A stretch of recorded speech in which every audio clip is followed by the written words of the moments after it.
Umntu ngabantu. Just need to teach them principles zakwantu. Umntu wethu, umntu ngabantu. Ukuthetha khona yekufaka ibhathu. I shu, why bro? You is me, I is you too. Am I fooled by this view? Luxury from... Still a moment. Also, before we talk about freedom, we were not free, we were oppressed. And what did the oppressor want? And did we get it back when we got freedom? Because basically everything else, apartheid was economic. Apartheid was to make all the opportunities and basically all the resources to take to a few people, But when we got this freedom, we got the freedom to walk on the streets, which is basically not a freedom that we can say we fought for. It's a freedom that the oppressors found that like let's cut our losses. We can't spend the whole time chasing these people, beating them up. Let's just give them the flag and the ability to walk on the streets. But they kept everything. They kept everything, and it was kept. It's still there.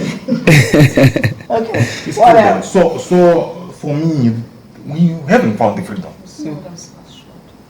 Because basically, like I'll emphasize it again. If I come here in your house and lock you in your room there, in one room, and occupy the rest of the house, and walk in there, beat you off and leave, what do you want? What's the freedom you want? You want to take your house back and own it. You don't just want me to stop beating you. No.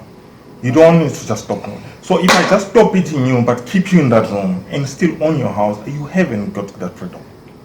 Or if I still own the house and let you walk around and clean my house and go back to that room that I confined you to, then you still haven't got that freedom. So we haven't got the freedom. I think another problem is the fact that there was a generation that focused on freedom. I understand our point of view because we weren't there fighting for it. So I give them props for taking themselves out of the situation. But I think it was mostly situational thinking.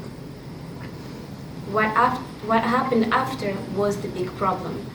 Once you take yourself out of the freedom, people just believe that our job's done. But it wasn't done though.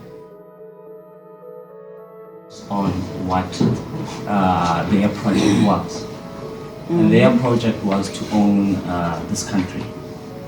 And what has happened now is that actually the black people have become divided in moving forward. What has the oppressor done? It has created classes within the black struggle. So now when I come here and I see you in Camps Bay and you see me in Kukuletu, on that note also there's a division within the unity of a black movement. However, the oppressor has remained. So I think for us also as black people, we need to unify and start to break away from class and other dismantling societal structures that are not moving us forward.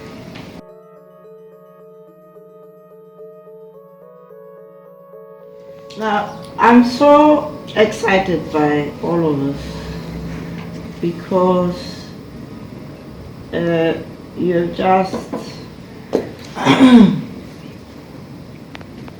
dealt with things in ways that give me huge hope about the future of this country. First of all,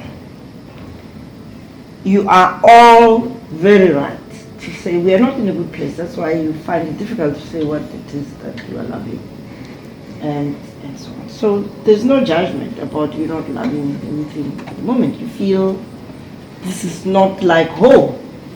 Home is not comfortable.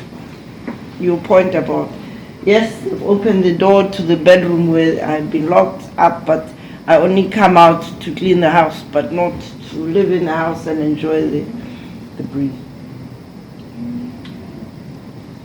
And I'm serious when I say I take responsibility because I belong to that generation that fought for freedom.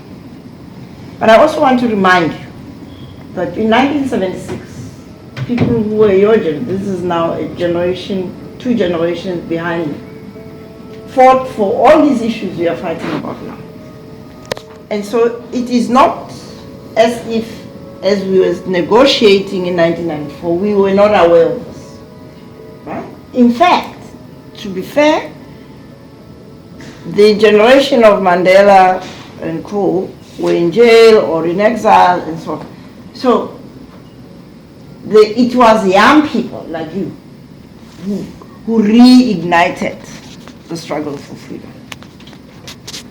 Some of us were the older generation of this generation, others were much younger than us. So the issue is not that people were not aware of what else, that you need to be fighting for this whole house and not just the bedroom. But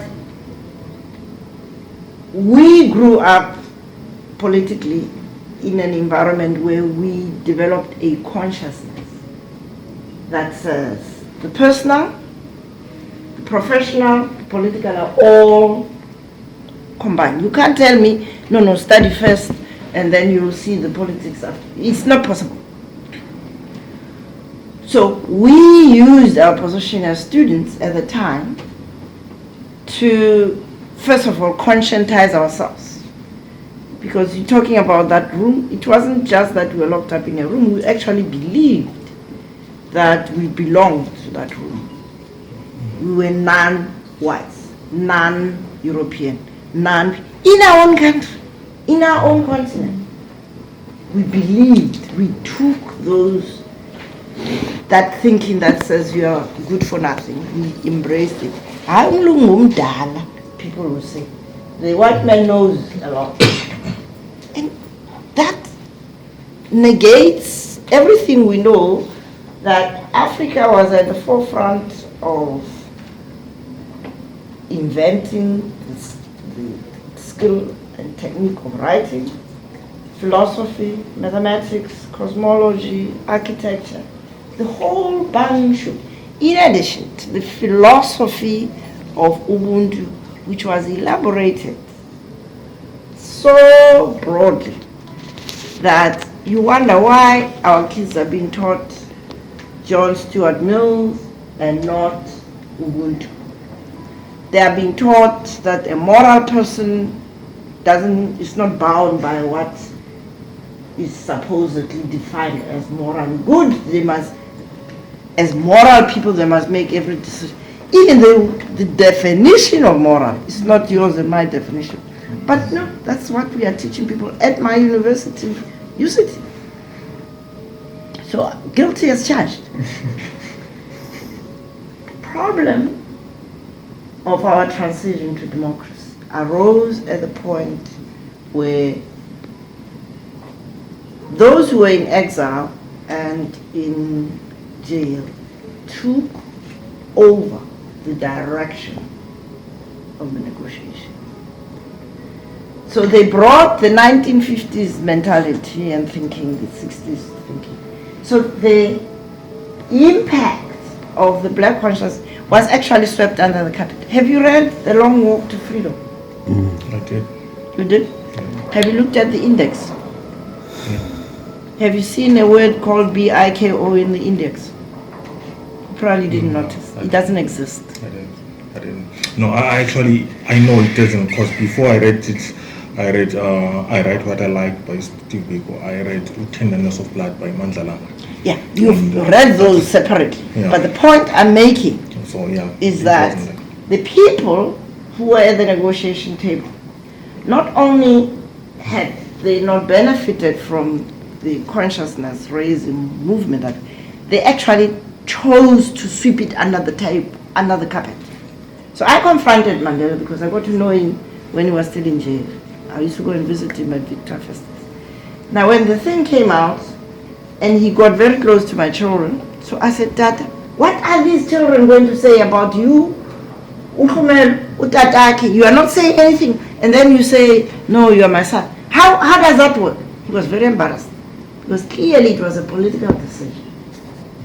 Doesn't he? He wrote the manuscript in the way he would write, that then it became a political document to justify the ANC as the dominant liberator. So nobody else was given any credit.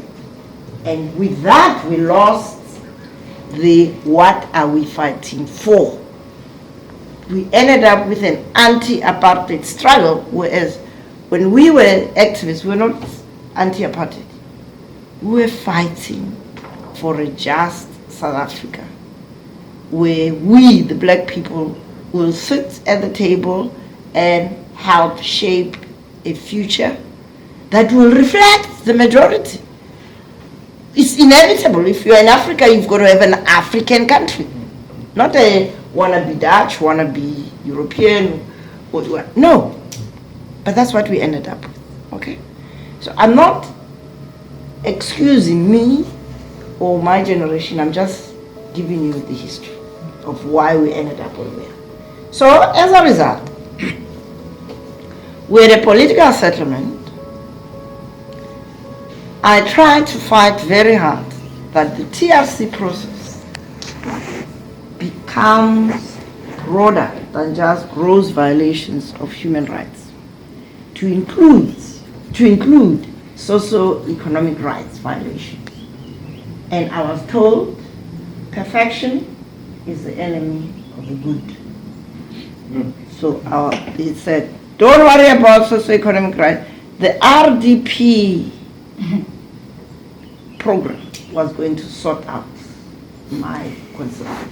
And I knew it wasn't going to happen because I'd worked with poor people all over the country. I knew you don't empower people by giving them something. And when we were fighting for freedom, amongst other things, we were disgusted by black people being confined to 4-roomed houses. Look at the RDP house. It's half the matchbox that we're against. Okay. So your analogy of the room is very... But I think we agreed on the diagnosis of the problem. The vision, the diagnosis of the problem. So what do we do now?